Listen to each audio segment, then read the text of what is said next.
So listen to the play-by-play, day by day. Boom.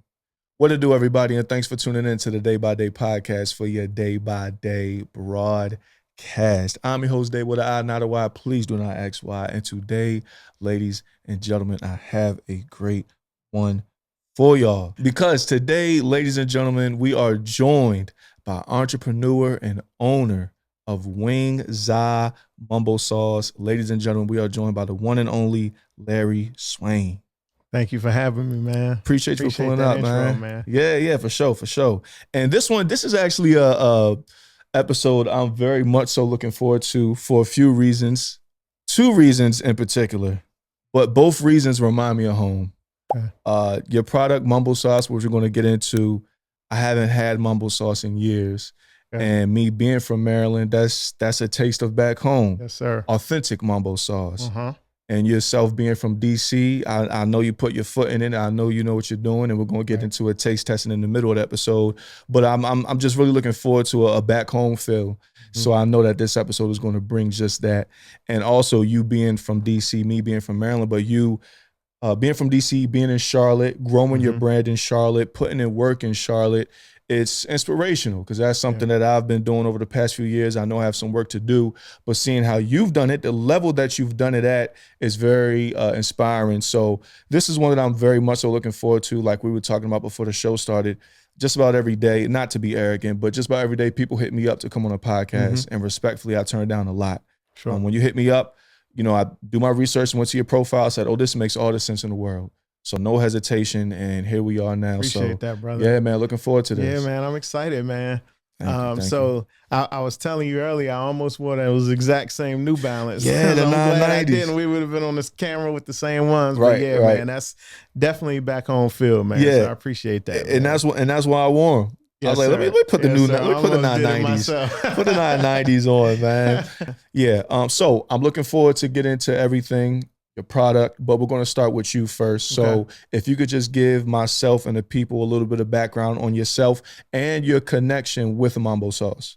Yeah, man. So I grew up actually in Prince George's County, Maryland, which is right on the DC border. So, anybody from PG, if you ask them where they're from when you're out of town, they'll say DC, right? Because Maryland is Baltimore. We consider that whole thing. So I grew up in the PG County area my whole life. I ended up moving. I went to Morgan State actually on a band scholarship. Okay. What you play? Saxophone, alto saxophone. Yeah. Nice. So I know you got the ladies with that back in the day. Hey, yeah, man. A little something. So it was dope to be able to play the sax, man. But grew up, with Mambo Sauce.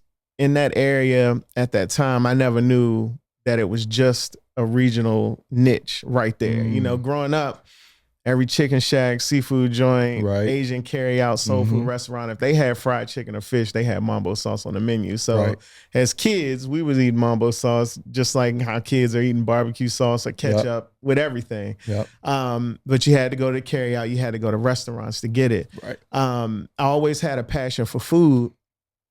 And I love to cook, come from a family of cooks, and, we made competition out of it like most families do, who can fry the best chicken, who can make the best macaroni, and all that good stuff, right? So, I played sports, I played basketball mostly growing up. And that wasn't a career type thing because I never had the height, but I love basketball and I love food, love music. Ended up in Morgan State with a scholarship because of my saxophone. And that was the first time I realized Mambo Sauce wasn't outside of the DC area, because in Baltimore they didn't have it. So we would go to get a chicken box and say, hey, let me get Mambo Sauce. And they're like, we don't got that. We got hot sauce. You do the salt, pepper, hot sauce and everything. That's a part of our identity. How it is at college at HBCU. It's like, okay, the New York people like, damn, y'all ain't got this here. DC people like, oh, y'all ain't got no Mambo Sauce up here. So that was kind of the vibe. But I went to Morgan for marketing. That was my degree. And I ended up moving to Charlotte a few years after graduation. So in 2006, I moved here.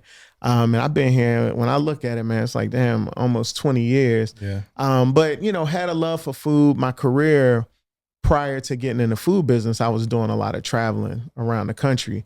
And every city I went to, I would want to know who had the best pizza, who had the best wings, who had the best taco, who had the best cheesesteak, just on my foodie review tip before social media was a big deal. And it was all these platforms to do it. I was just tasting stuff in cities and, you know, trying to figure out what was dope. No Mambo Sauce. So fast forward a little bit, I actually read a book by Russell Simmons called Do You. Okay. Right.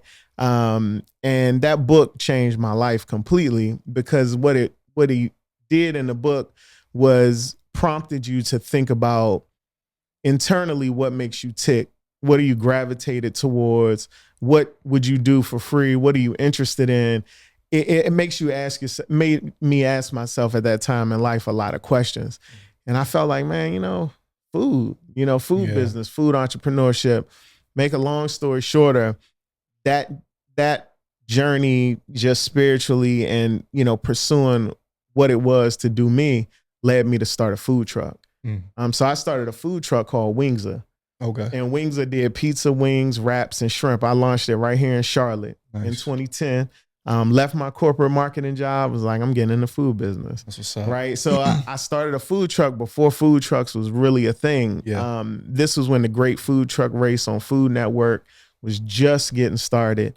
People didn't really know what a food truck was the way they do today. Right. You're talking about 2010. Yeah. So I launched Wingzza because of my marketing background. I knew how to use Twitter and Instagram and things a little earlier. So we were popping around, creating food content. Yeah. We became the most popular food truck in Charlotte. Nice. And there was a small group of food trucks that were just getting started around that time because of what was happening nationally. But we were the Black-owned food truck. So when we pulled up, you were hearing Jodeci, you were hearing Nas, you were hearing hip hop and R&B with like a 90s feel, that vibe. So it was a vibe. When a Wingzza truck pulled up, people would come out. And it was a big deal. So we used to have lines and, fast forward, man, now in hindsight, I realized what was happening, but I put Mambo Sauce on the menu. So I had a full flavor menu: buffalo, lemon pepper, garlic parm, barbecue, all the things you expect out of a wing truck. And I put Mambo Sauce on the menu, and it just took on a life of its own in Charlotte. Yeah. So it was like all the people from back home was like, damn, they got authentic. This is real Mambo Sauce down here in Charlotte. You talking about 2010, 2011, 2012, 15 years ago. Yeah. And then the light bulb went off when I realized people in Charlotte had never heard of it. So then next thing you know, through my food truck, I'm in North Carolina, South Carolina, Georgia. We're traveling this thing across the South. Yeah. And it's brand new. Right. So, I don't want to jump too far ahead, because I know you got some questions, but essentially through my food truck, we brought Mambo Sauce to the South. Yeah. And now it's kind of taken on a foothold in this region.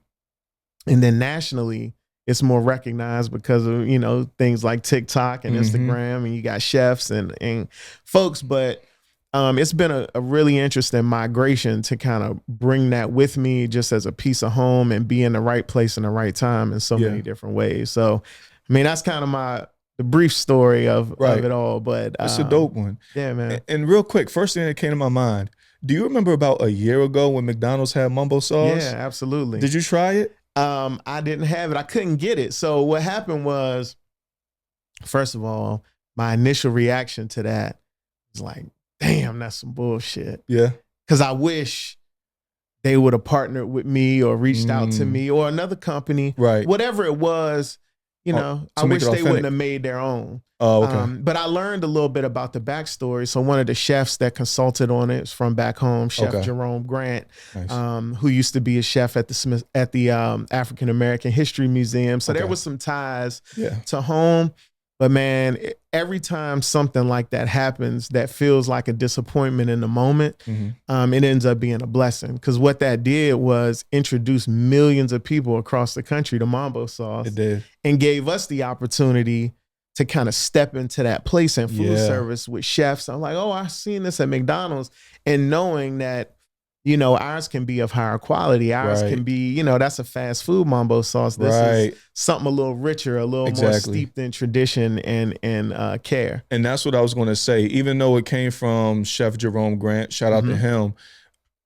Back home, when I first saw that Mambo Sauce commercial, I said, same thing you said. I said, that's some bullshit. Right. Because I'm like, I know for a fact that's not real, authentic Mambo Sauce. Even though, shout out to Chef Grant, but still, I'm pretty sure McDonald's, they probably tweak some stuff to make it, it's got to be a certain price point. It's got to be, McDonald's is big business. So I think, and for Chef Grant, I do want to say, he was in a consulting capacity. Okay. Right? So he brought the idea to the table, from my understanding, which having somebody at the table to even bring that up and say, hey, have y'all heard of Mambo Sauce? Right. That was valuable. So he killed it with that. Yeah. And it must have, it did do great because it was sold out. I never had it because every time I went to a McDonald's, it was always sold out. Yeah, that's what happened to me. So I never got to try it. Maybe y'all listening, watching, and if y'all were able to try the Mambo Sauce at McDonald's, let us know how it was. I wasn't able to try it. I think they won some awards. Like I saw them win a couple of fast food awards, but then, the streets felt a little differently about it. It was mixed reviews, So. Back home, we're going to be like, oh, that ain't official. Yeah, that ain't real. Yeah, for sure. So real quick, I just want you to reflect on how you started with the truck. Everything happens for a reason. Yep. I'm a firm believer on that. God already knows what's going on. Absolutely. We have no clue. We get frustrated because we think we hit a bump on the road. No, that was the exit we were supposed to take. Right. Because that's going to take us where we're supposed to be. But you majored in marketing. It was, you were able to use that in your favor for marketing your product, your truck, Wingzza food truck. So we could reflect on how, I'm pretty sure you saw the food truck as, okay, this is going to go from a food truck to a brick and mortar with Wingzza being a restaurant. That's usually the transition. Right. But the pivot, I should say, on, okay, I'm realizing a demand with the sauce. Yeah. So you pivoted and now your brand, the main brand is the sauce alone, like how that happened. And when it first went down, like, did you kind of hesitate? Because that's a big jump, kind of abandoning something that you had as plan A. Yeah, I never thought I would be in the sauce business. So it's an interesting story, man. So because of the popularity of our food truck, we ended up on a show called Food Court Wars on Food Network, where we competed to win a space in a mall rent-free for a year. Wow. And we won that competition show. So essentially we had the food truck and we had the brick and mortar. That was another one of those gift and curse moments where, we had over 1 million viewers on our episode on Food Network. Yeah. And I was like, we out of here now.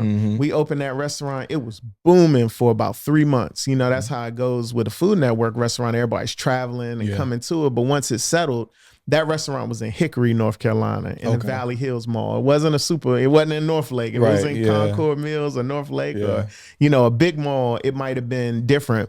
But when things really slowed down to the local community, it wasn't working.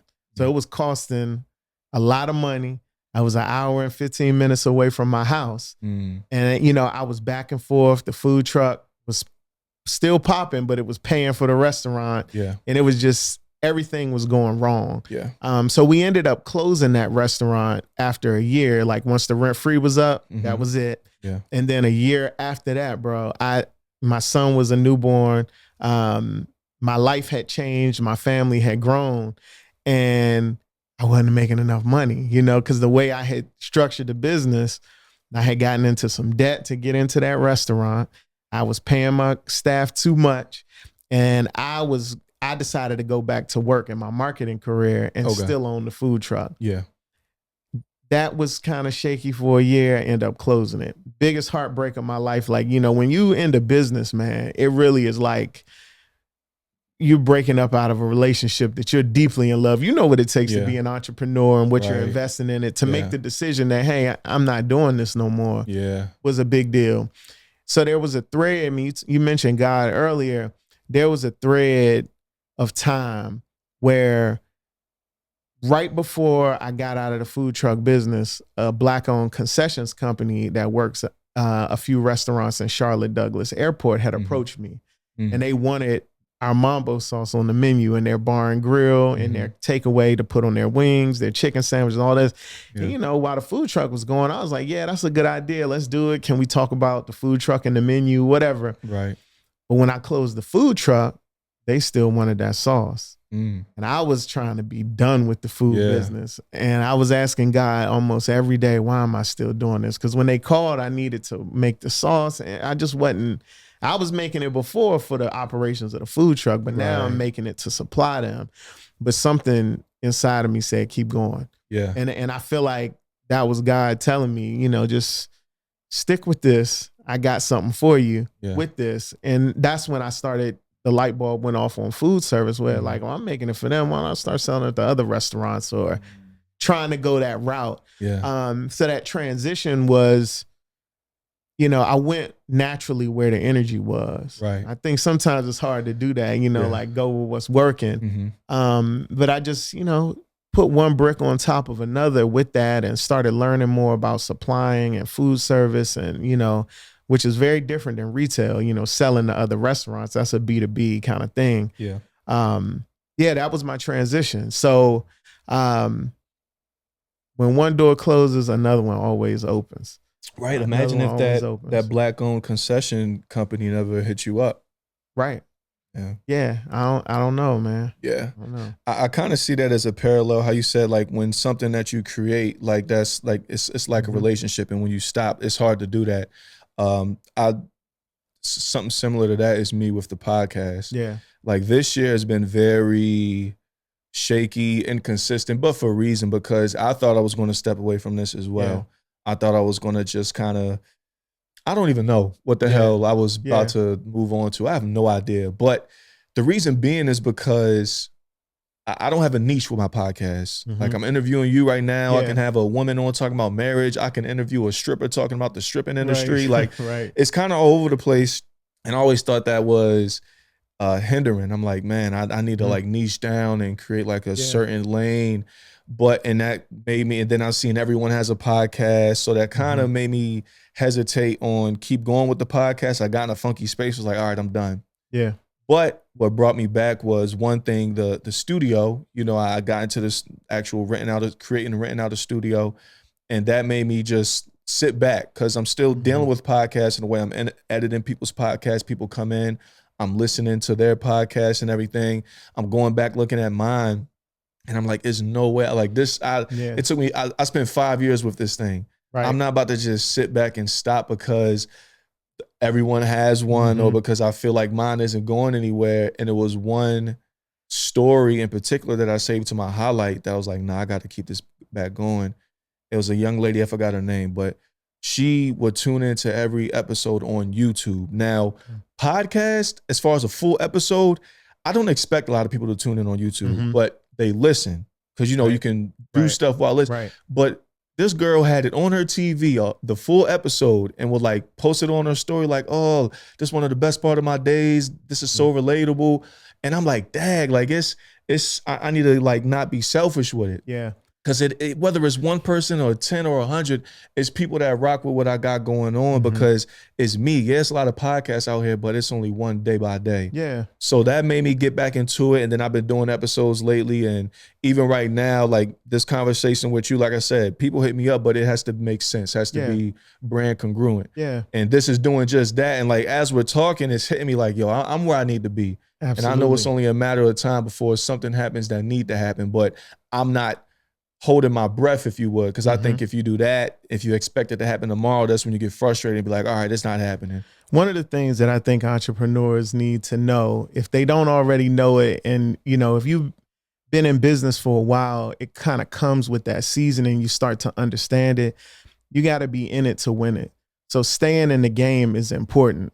You know, it's, you know, we talked a little bit about football earlier.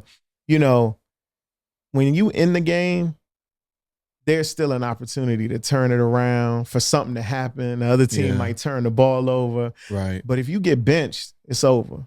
Yeah. You're done. Yeah. If you're in the club, if you're trying to meet somebody, if you're hanging out, long as you're still in the party, anything could happen. Right. Anything can happen. But once you get in the car to go home, it's That's over. it. You calling it. Yeah. So it's like, when you're in business, staying in that space, staying in that realm, you never know who's watching. You never know who's going to call. You never know what opportunity. You mentioned the concessions, folks. You know, I was just food trucking. They were customers of my food truck and said, damn, that sauce is good. So everything is working in your favor. So on every bottle of Wingzza Mambo Sauce, I have Romans 8:28 on there. And that's all things work for the good of those who love God and called according to his purpose. My mom gave me that in that rough transition I was talking about. Yeah. She said, look, this is all happening for good. You don't know why now, but it's getting you towards your greater purpose. And at that time, I wasn't thinking about sauce and all that. Right. But because all that happened, it put me in that business. It put me in that business. So, you know, I just want to encourage people to stay in the game and realize that good, bad, indifferent, whatever's happening is working for your good. The McDonald's thing, you don't know how many times I've said, hey, Mambo sauce is so popular that even McDonald's rolled it out nationally for a limited time at the end of 2023. Yeah. And people are like, oh, really? You know, so at the time, I'm like, damn. Yeah. You know, so everything is working for your good. I've seen it happen for me so many times in this journey, whether it's a small day-to-day thing or a big pivot that needs to happen. It's working, bro. Yeah. Yeah. So, but being in the game is the only way you can win it. Right. Got to stay in it some way, somehow. Yeah. You got to shoot the score. Yeah. Yeah. I'm still in the game. That's dope. All right. So you majored in marketing. Yeah. A huge part of marketing is knowing your product and knowing your audience. Yeah. So let's start with knowing your product. I'm going to test you a little bit. Right. Can you give us the backstory on the actual history of Mambo Sauce? Oh, yeah. Yeah, absolutely. So I will say this. It started in Chicago, from what I understand. Right. Okay. That's so. I was going to ask, and I mean to cut you off. It's interesting you said that because 2 years ago, me and my folks went to Chicago. My little brother graduated from Navy Academy. And we go to a famous chicken spot. I forgot what it was called. Harold's, maybe? Or it wasn't Harold's. It was another one. I would know it if I heard it. Okay. But we get some chicken. They give us mild sauce. Yeah. We try the mild sauce. We like, this kind of tastes like Mambo sauce. Yeah. It's a little different. Yeah. And the dude was like, yeah. Like y'all got that from us. Because, you know, he knew we was from Maryland. He was like, yeah, nah, y'all got that from us. Right. But then you hear people back home who say, nah, we started Mambo Sauce in Chicago, bit off us and got mild sauce. So I just wanted to throw that out there. Let me flush that out a little bit. So from my understanding, it started in Chicago. Okay. And in the 50s, there was a huge migration of Black folks from Chicago to Washington, D.C.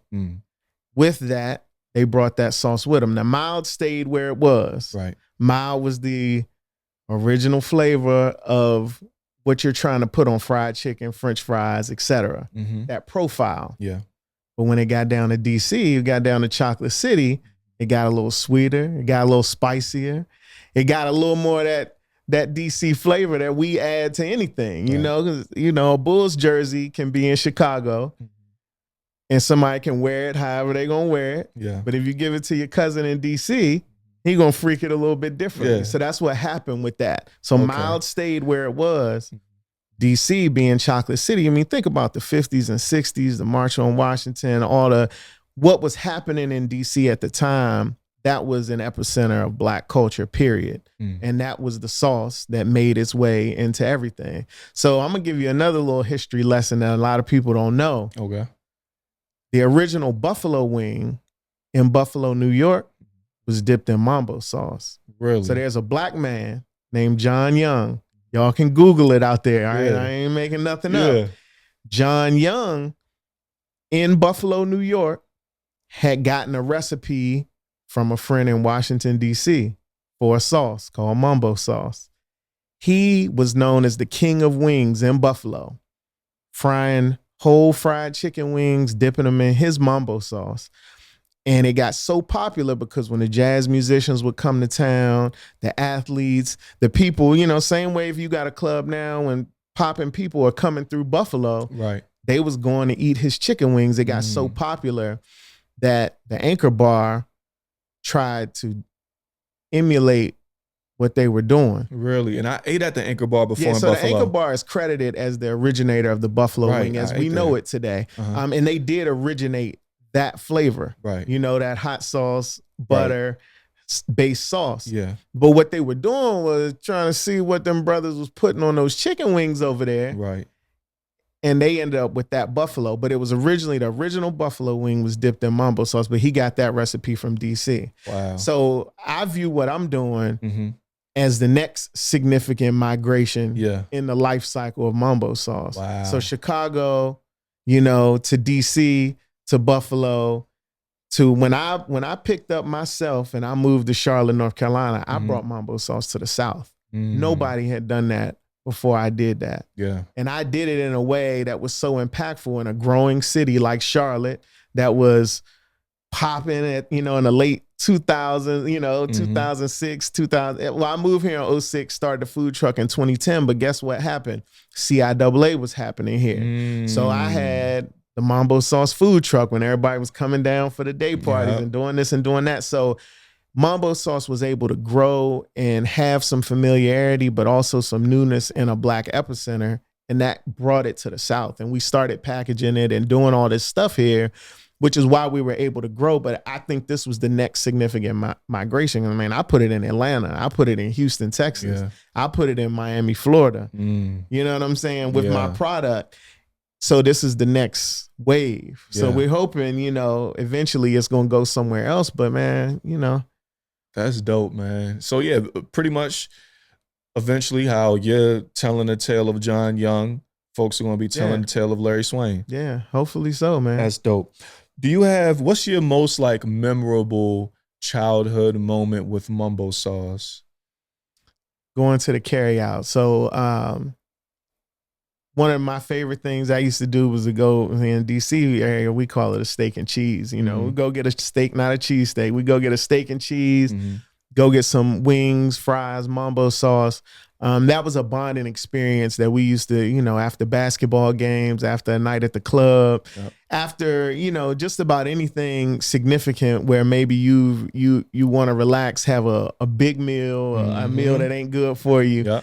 I'm going to the carryout. You know, and I always found myself, intrigued by how every carryout had a different mambo sauce. Every single one. You might come over here and it's dark barbecue style, spicier. Over here it's bright red. Over here it's orange. You know, everybody had their own house-made version. So, you know, in my food truck, in my restaurant, this was my house-made version. And it, you know, looking at that parallel is always cool. But yeah, for me, man, it was going to the carryout, man. That's crazy. Exact same situation with me, especially how you said after a sporting event. My grandparents raised me, and my grandfather, after football practice, basketball practice, always played a sport. And I always had brothers and cousins. Like my grandparents' house was a house that everybody lived at. So it was always like me, maybe one or two brothers, maybe two cousins. It was always a lot of us there. And after practice, my grandfather would take us. I lived in Laurel, Maryland. I grew up in Laurel. All right. So my grandfather would take us to a spot on Route 1 across from where Laurel Mall used to be called Lenny's. Yeah. It's spelled Lanny's, but we called it Lenny's. Yeah. And we would always get a big-ass box of chicken wings, whole wings, a big-ass box of fries, and 2 cheesesteaks, steak and cheese. Yeah. And he would bring that to the crib in a big-ass cup of mambo sauce. And that at least once a week. And I always I will never forget the taste of Lenny's Mambo Sauce. They closed down, so that's all I can go based off of is my memory. But man, I mean, that was like one of my favorite dinners to have. Same, man. Same. And we would just pick out. But they Mambo Sauce was on the brighter side, brighter red side, and theirs was more so sweet. But it would hit every time. Every time, bro. So I used to go to Danny's. Danny's was my spot. But then I also like the spot called Kenny's, right? So in Johnny's. So you'll notice just like Lenny's, Danny's, they got that same, Kenny's, Johnny's, you know, the Chinese carryouts was that way. But yeah, man, I grew up in Lanham. Lanham, Greenbelt area. It's right there. Yeah. It's right there. So we right down the street, man. Yeah, for sure. All right, well, listen, before I get to my next question, I want to try this sauce out because I'm over here thinking about Lenny's and my mouth watering and everything. So, all right, we have chicken and shrimp We have fried chicken and fried shrimp to put it over. Yes, sir. All right, so we're gonna go straight into it, man. All right, yeah, man. Go for it, man. Let me. Got the bottle. All right, go ahead. Appreciate that. Do it however you want to do it, man. And while I'm going and prepping this, how can people find your sauce? Yeah. So first and foremost, if you're anywhere in the country, you can get it on Wingzza.com. So WINGZZA.com. You can order by the bottle, by the gallon. Restaurants can order it. Chefs, food trucks, anybody that's doing food service, you can get what you need off our website. Nice. If you're in the state of North Carolina, every Food Lion in North Carolina has it on the local goodness rack. So 534 stores. If you're in PG County, Maryland, all the way up to Baltimore, every Shoppers grocery store has it on the shelf right now. Okay. So we growing. Yeah, for sure. U.S. food. So if you are a restaurant customer, chef, U.S. foods as a delivery and in the U.S. food chef store. So that's a real hack. That's so big. It's similar to Restaurant Depot, right? But it's U.S. Foods version. You don't need a membership, but every U.S. food chef store on the East Coast has it. So Virginia, North Carolina, South Carolina, and Georgia. So if you're in Atlanta, the Sandy Springs joint got it. Yeah. It's us all over all of those states. You can get it for sure. That's what's up, man. And before we get to the next question, let me try it out with the shrimp first. All right.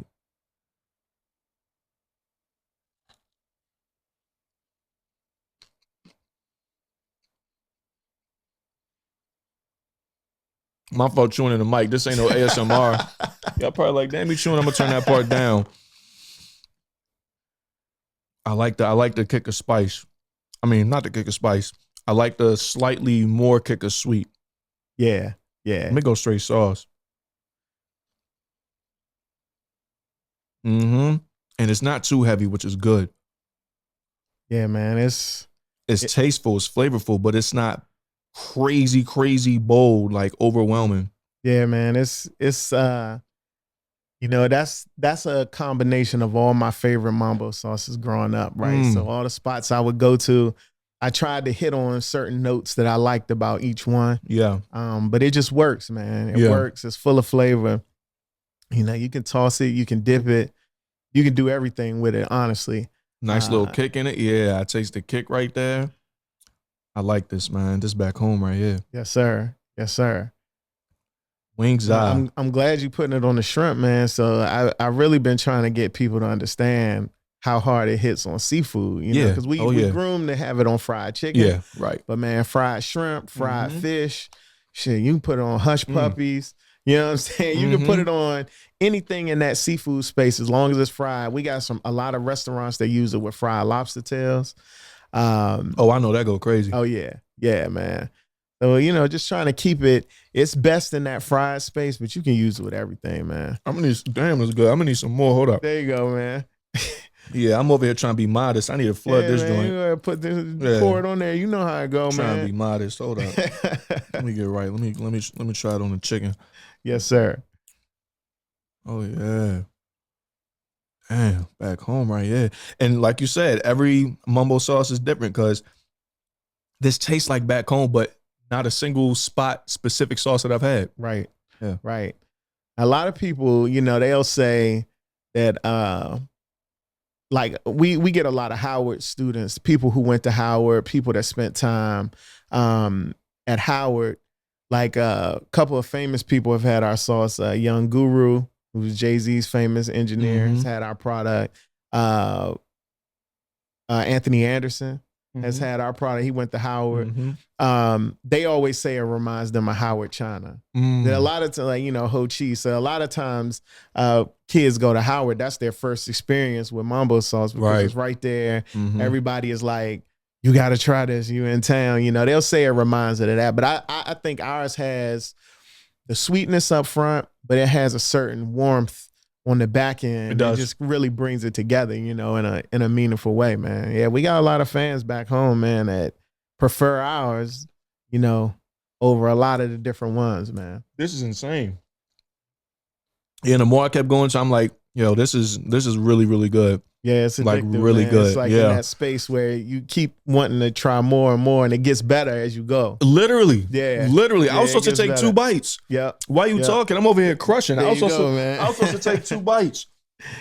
Oh man, that's good. That's good stuff. I'm glad that's good you stuff, like it, like man. for real. I appreciate that, man. That's back home to the core. Can I have this bottle? Yes, sir. My Yes, guy. sir, man. My guy. That's going on everything. I used to be like sriracha. I used to put sriracha on everything. Nah, we Wingzza on everything. There you go, man. Wow, that's good. Nah, that's like really good, and it's a great balance too. I'm glad you like it, man. I'm glad you like it, man. Yeah, because I personally prefer sweetness in my mambo, but like you said, that kick on the back end is like perfect. Yeah, it works, man. It works. I wouldn't be here if it didn't work. Yeah, and that's crazy because like I've never had mambo sauce from a jar or from a packet. Well, not a sealed packet. It's usually, with the lid, the foam joint with the lid. But this tastes like it's coming from that back home. Yeah. You know what I mean? And it says it on the bottle, man. Authentic back home flavor. Wow. And honestly, you got to be from back home to even know what back home means. You know what I mean? Yeah. So I really want to speak to that audience and understanding. And, a lot of us grew up in the area eating that sauce and have moved all around the country to do amazing things. Yeah. But also we're in cool positions like, being a chef of a great restaurant or starting our own food truck, starting our own food journey, just having something you can rely on that's consistent, put it in your kitchen at home, put it in your business and know that anybody, because you know how it is. Yeah. People from home see something like that on the menu and they like, hold on, what's going on? Is this real? Right. Who exactly. made this? What's going on? Just like here? when we saw the McDonald's commercial. Yeah. Like, so we want to stand behind our product in that way, man. And y'all did just that, man. This was so good, y'all. I'm promising y'all, like the only thing on my mind is after this, crushing the rest of the food, drowned with this Wingzza Mambo sauce. So make sure that y'all get this. And I really love the bottle design. So check this out, man. I like how you're saying that. So the name is Wingzza, right? Because from my food truck, we did wings and pizza. So it was Wingzza. Okay, nice flow. But you saying Wingzza, because a lot of people get that name wrong. Not that they were saying it like you, but I've been teasing, my marketing brain gets turned on and I'm like, if we start to emphasize in some marketing Wingzza, I want them to think about it like Zaza for their wings. Right. So Wingzza, something exotic for your wings, something different. That's what my mind went. Yeah. So it's funny you saying that, man. But that's cool, man. And I want to say another thing about that because I talked about restaurants and things like that. We have to view mambo sauce as a Black culture flavor. Yes. Not just a DC flavor, right? Because when you say mambo sauce, you start talking about it. People are like, oh yeah, from DC, DC people like that. So sometimes when I go in and I'm pitching restaurants, I'm pitching corporations, they're like, we don't get a lot of customers from DC. And it's like, well, if y'all selling wings, you selling sweet Thai chili, you're not getting a lot of customers from Thailand. Right. Once upon a time, lemon pepper was an Atlanta thing. It ain't like Atlanta people got to come here for us to sell lemon pepper wings. So I want people to understand this is a bold, new flavor that works for customers. Yeah. And it's a Black cultural flavor. So like, it's one of those things that every brand I know that is selling mambo sauce in any capacity is a Black owned business. So this is a thing culturally that a lot of Black people know about, have heard about. They want to try. When they try it, they're going to like it. Yeah. So, I just want to encourage people to expand their thought process on it and look at it just like you would look at sriracha or Nashville hot or anything else that was once a regional shit. Buffalo, I was talking about buffalo sauce, like that was from Anchor Bar style. Once upon a time, that was a New York thing. Now the whole world eats buffalo sauce. It's called buffalo sauce because of Buffalo, New York. Wow. So you got to think of mambo like that. Like, how can we push it outside of those boundaries? Even though we know the roots of it, sriracha is no less culturally relevant to the area that it came from, just because we eating it in Charlotte or California or Brazil. To that, what would you say to people local that would not try to gatekeep it, but maybe don't want it to expand that far out because they say this is like our thing. Let's hold on to it. Yeah. What would you say to that? What if New York did that to Jay-Z? Mm. What if Houston did that to Beyonce? Yeah. What if LA did that to Snoop?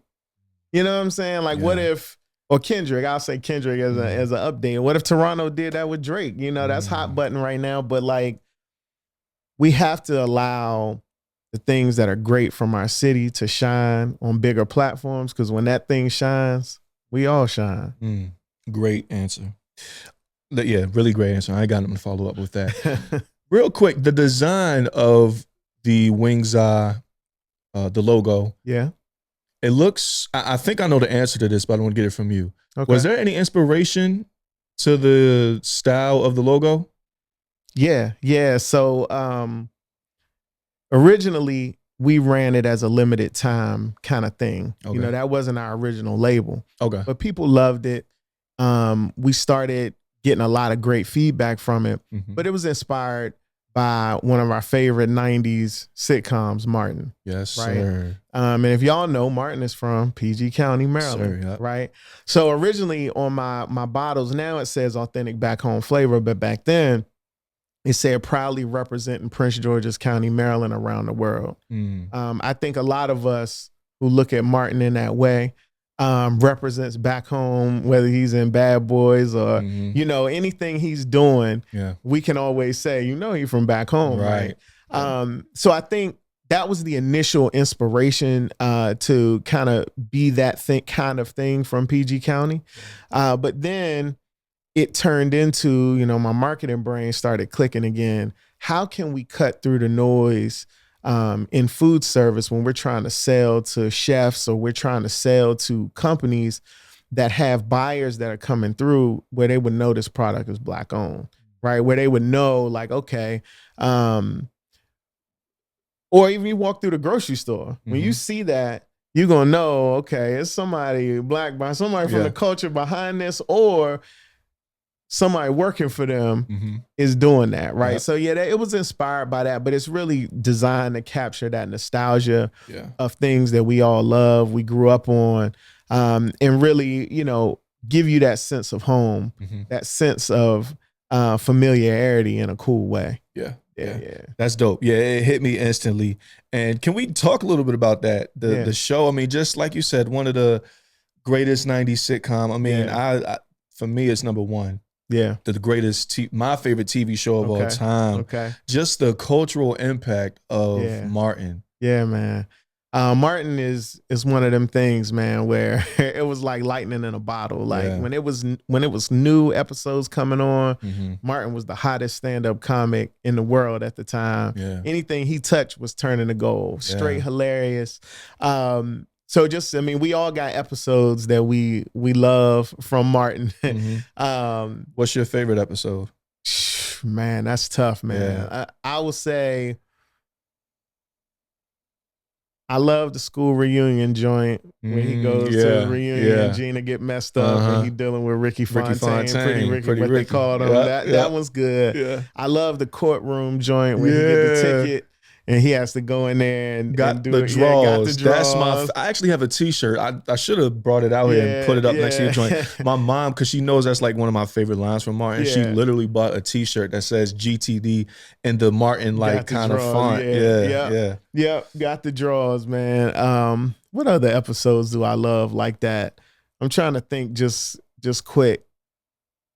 I'm gonna go in the vault a little bit. I like when Jerome was dating Pam. I like that one.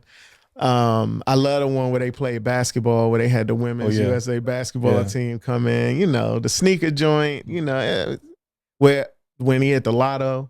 Yeah. When they hit the lottery, you know, I love that joint. I mean, it's you name it, man. Yeah. And even like the how you said like the USA basketball team, the style and celebrity impact that show had on, because Martin was rocking J's. He was clean with it too.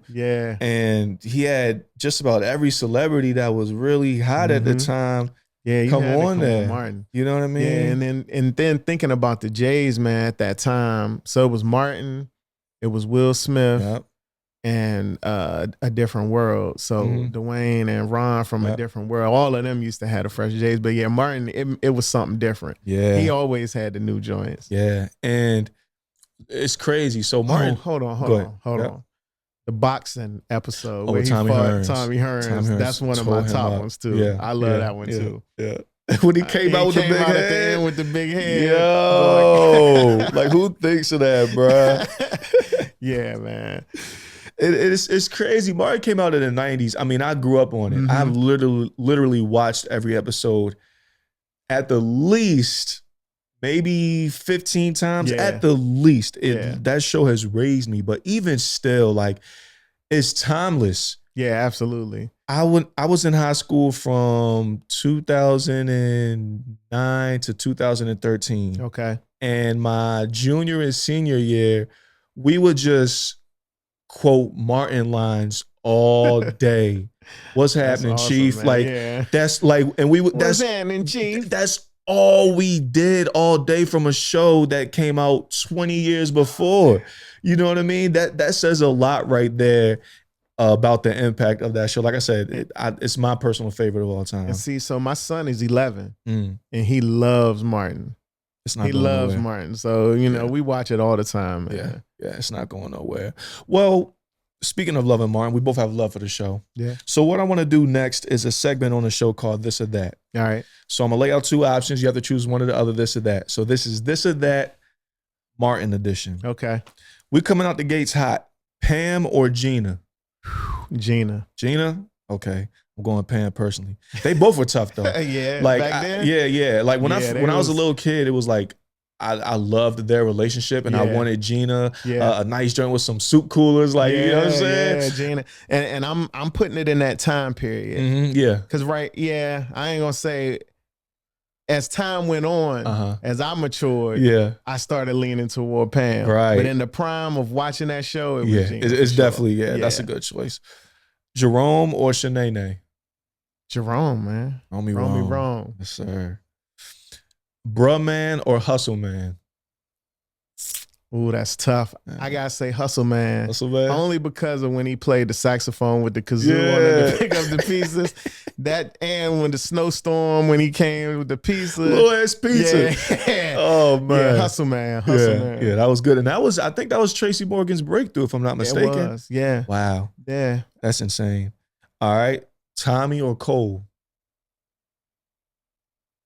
Tommy. I take Tommy. Yeah, because I like, you know, his laugh, you know, what's happening, dog? All that. Yeah. And I like when he called Cole stupid. Tommy was a more balanced character. Cole, as time went on, got a little more goofy. Yeah. You know, That's a good take. Dragonfly Jones or Otis? Dragonfly Jones. Dragonfly. Yeah. Dragonfly Jones. Mama Payne or Roscoe? Mama Payne. I go with Mama Payne. Yeah, she used to wild out too. Yeah. And it's crazy. I think I read somewhere that Shanae, like, he based that off of his sister. Yeah, I heard that. Yeah, I heard that. That's funny. I wonder how she felt about that at the time. Right. You know? I mean, shoot, if Martin's your brother, you got to know he gonna go on you. You know what I'm saying? He probably just got to live with it at that point. One thing that I found out that was cool was Martin's two best friends. I don't know if you know this, but his best friends in real life was Nipsey and Dragonfly Jones, the dude he used to fight. Really? Yeah, that was his best friend. So he kept them in the show because that's his boys. Yeah. You know, and they was always popping up. Okay, that's what's up. Yeah, Nipsey, you passed the ball. This ain't hot wings. Yeah. And they used to make that food at Nipsey's look good. Yeah. The episode when what was it? When, like, I think he was like on a diet when he wasn't eating or Gina wasn't cooking for him. Okay. And he went to the bar and was eating wings and potato skins. Yeah. And anytime I eat potato skins, I think of that scene. Yeah. They made the potato skins look so good. Yeah, Martin had being like noticing the food. He had potato skins in a lot of episodes because they had potato skins when they went out on the little date with their exes. To remember they got their exes together and they was eating potato skins and all that. He always had them somehow in the show when they had food, weirdly. Wow. If you pay attention to it, they had it a few times. I'm like, Martin must have liked potato skins or something. Yeah, that's a good point. And one of my low-key favorite characters from there was Bob from marketing. Yeah. He didn't pop up a lot. But when he did, I love Bob from marketing, bro. Yeah, Bob from marketing was wild, man. Having them cowboy boots and all that. Yeah, he always wanted to party and drink. Yeah, that's timeless, man. Shout out to Martin. Shout out to the crib. Yeah. So speaking of the crib, first off, what brought you to Charlotte exactly in 2006 after graduating from Morgan?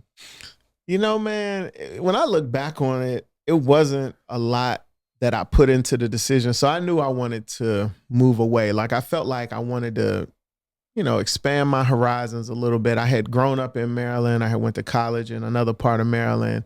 And I just felt like, I want to do something different, see something different. So I was looking at stuff in the South at the time. Like I was thinking about moving to Atlanta. I was thinking about Miami, blah, blah, blah. So my girlfriend at the time, who's now my wife, she started working for BB&T, which was a bank that was headquartered in Winston-Salem. So she came down for like a management training program. And as part of that, they visited Charlotte. She's from Fort Washington. Okay. So, in PG County as well. So she was like, Larry, I think you would really like Charlotte. We should just visit sometime when you come see me. Because we were, back and forth when she was in that program. She was like, when you come see me, we should maybe visit Charlotte because I think it would be more fun than being in Winston-Salem. I was like, all right, yeah, that sounds like a good plan. We visited. It was dope. And then I put Charlotte on my short list of, maybe I would think about moving to Charlotte because you know how it is. You just see something cool like that in the South. It was dope. So I was like, all right, Charlotte. Then I kept on looking at houses and different stuff. And I was like, man, Charlotte prices look real nice. And we talking 05, 06 back then. So I'm like, man, I could buy a crib down there and I could start a business. At the time, I didn't know what kind of business I wanted to start. This is pre me reading that book and doing all that. I didn't know. But I knew if I had extra money that I could save, I would figure out what my lane was. And Charlotte just kind of won out. At the time, I was working for a marketing consulting firm remotely. I was working remote before it was, a thing.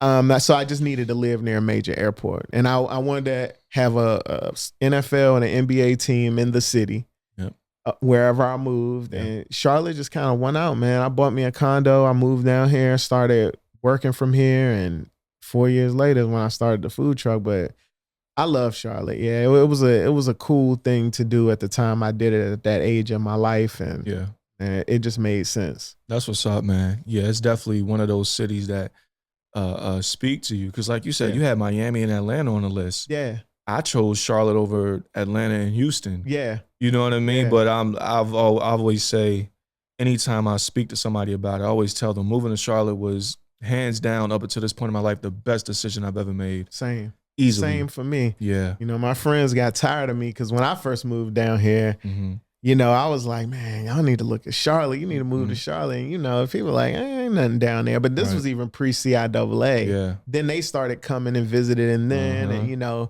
since then, my mom has moved here. I got married here.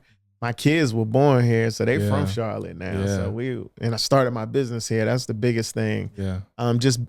Charlotte's very friendly for entrepreneurs. I will say that. Like, there's opportunity to become an entrepreneur in Charlotte with low pressure. Yeah. You can get started and you can find support. You can find community in a way that I don't think you can really find anywhere else. And you can build some wins because the city is still young in the sense that it's trying to figure out what it is and what it wants to be. And, you can be a part of making it great. Yeah. Yeah. And that's what I tried to do with my food truck and, trying to just bring that flavor to the city at the time. And, Same. That was my intentions with the podcast. Yeah. Coming out here. Wanted it to be great and grow with the city because I saw how much it was growing and it's still growing. Still. And I was like, I want like my podcast to be that and do the same thing and elevate with the city itself. And like you said, it provides a lot of great support, opportunity, not as much pressure, but definitely opportunity. Absolutely. Yeah. And absolutely. how you said, like, once you moved, your family started coming out and friends that were like, and then when I was considering, I was like, okay, Charlotte, I was like, okay, I told my mom, I'm like, yo, I think I'm really about to, it's about to be Charlotte. Yeah. I was like, but I came out here with nobody, Larry. Like, it was just me. Like, I knew nobody out here. So I'm like, I'm telling him, like, it's just gonna be me though. That's I mean, I had no problem because I can be social and that's no problem. But it's gonna be a little uncomfortable at first. And my situation was similar. So, my wife, when I moved to Charlotte, she hadn't moved down here yet. She had to work on trying to get transferred from work. And, in new city, you trying to, figure it out. It was very similar. Yeah, but that comes with time. Yeah. And then one thing she told me, and I'll remember it because it literally happened. She told me, she was like, I guarantee you, you don't know nobody in Charlotte cool, but I guarantee you when you go out there, next thing you know, this friend, that people going to start moving out there once you out. I don't know, maybe because of me. Maybe I did inspire someone to move out here, but she said when you get out there, people going to start moving out there. And the amount of people that I've seen from back home out here is insane. Yeah, it's crazy, man. Yeah. It's crazy. And you know how it is with family too. So once I got down here, my mom was like, your cousin lived down there. I'm like, which one? So one of my cousins, Jay, that I hang out with all the time, he lives here, but he moved here. He went to North Carolina Central. Okay. And his wife was from Charlotte. His girl at the time, they ended up getting married, and they still married to this day. He's a little older than me, but she was from Charlotte, and he, ended up coming down here. So it's a cool place, man. Yeah, it is. So I've only been out here for 4 years. You've been out here close to 20 years. When you first moved out here from PG 19 years ago to now, like what's the, like you've seen a city grow and change. Yeah. Like what has that been like? That's been incredible to see it from where it was to where it is today. I'll say when I first got here, Charlotte was lit when it came to the Black club scene, the party scene. It was a lot of clubs all through Uptown that was Black owned. I think about like Club Crush back in the day. There, I could ramble off a few of them, but it was a cool city because it was inexpensive for commercial real estate, right? So like you could have a cool mom and pop restaurant in Uptown or just outside of Uptown that wasn't going to cost you a lot to get your foot in the door. Right. So it was a lot of great food. It was a lot of culture. I saw a lot of rappers for the first time come through Charlotte and saw them at like Amos's and South End. Back when, South End now has all those buildings and all that stuff. Yeah. It used to be more similar to Nodal, just artsy. It was an American Apparel down there, skate shop, couple of things. But I would say a lot more of the development has happened. As the real estate prices have gotten higher, a lot more of the corporate dollars has come in. So it's kind of changed its identity a lot. I wouldn't call it gentrification because maybe I will in certain areas, but I'll say that it's always been a mixed population city.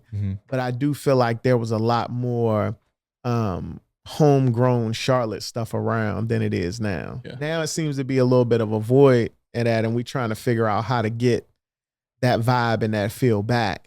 But I would say development has peaked. Like the Uptown skyline wasn't that crazy before.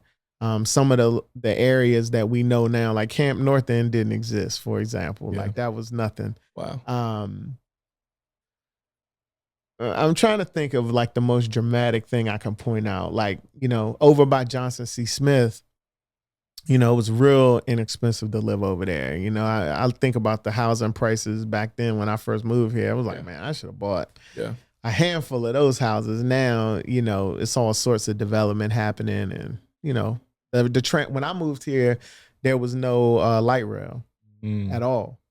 Yeah. 0. And I used to when I lived in university and worked in Uptown, I used to ride the Blue Line. Oh yeah. Every day. When I moved, that's all new. Yeah. That's all new. Yeah, man. It's crazy. Yeah, I could imagine in 19 years how much, because like I said, I've only been out for 4, and the amount that has grown is insane. Yeah. Like when I first moved out here, I was in university, and from then to today, within a 1-mile radius between townhome communities and apartment complexes, within 1 mile, I think it's like 6 or 7. And they're still making more. Like, it's insane. Like, I've only been in this, like, I guess you can call like in the uptown area kind of for a little over 2 years now, I believe. Because before here, I was on Siegel Ave. Okay. And the amount of rooftop homes and even the tall, the new tall right there on Moorhead, I believe, because it's right next to the Dowd Wild. But the new tall, like, luxury apartment complex building they made. I mean, it's tall. It's kind of like on its own. It's like right where South End starts. Yeah. They just built that. I'm like, I remember riding my bike past and there was nothing there. Now I'm looking at it. They're like a month away from opening up. Yeah. It's insane. Yeah. It's insane. South End was all short buildings back then. It was a big field over there where they used to have this thing called Food Truck Fridays. Thousands of people used to come out there for that every Friday night, but now it's a skyscraper on top. It used to be this place called Price's Chicken Coop. I went to Price's before when I first moved out here. I went one time, and then I'm just glad I made it at least once. Yeah. And it's crazy because when I went in there, I was like, yeah, can I get a 3-piece chicken box with salt and pepper on everything? Yeah. And ketchup on it. They was like, a what? A chicken box. Right. I was like, this is when I fresh moved out here. So I'm like, you know what I'm saying? I'm mentally back home or whatever. But I tried Prices out, man. It was good. Man. Yeah, good. But it was a lot of spots like that that were just around the city where you could go eat good and not spend a bunch of money. It was a different city. It's changing, but it's still, it's still in a phase where you can do some real cool stuff. Oh yeah. Yeah, absolutely. Oh yeah. I'm the type to move around a lot. Not like locations, even though that did happen. Just in general, I can't sit still. Yeah. And I was speaking with a friend of mine a couple of weeks ago. She was like, I don't see you staying in Charlotte. I see me having something that stays in Charlotte. What I mean by that is property. Yeah. Like even once cause I don't know, maybe like I know once my lease is up here in April, one thing I have to do, like I've always told myself I have to do this, I have to live in a skyrise in Uptown. Okay. I have to do that. Right. Like while it's said and done, I don't have kids. I had the opportunity to do it. Like, I'm grinding, like, stuff is picking up. I have to do that for at least 2 years. Do it, man. I have to do that. After that though, or during that, I want to get some property out here, get like an investment property and, have some tenants move into it. And after the skyrise, either move into that or go somewhere else. But I always want something to stay in Charlotte. That's a piece of me, always. Yeah, that's a good move, man. Yeah. That's a good move. Appreciate it. So I know where you've gotten now, like just you sharing your journey is remarkable, but I know you're a go-getter, you're an entrepreneur, you're a grinder. So I know it doesn't stop there. So what's to come next? Man,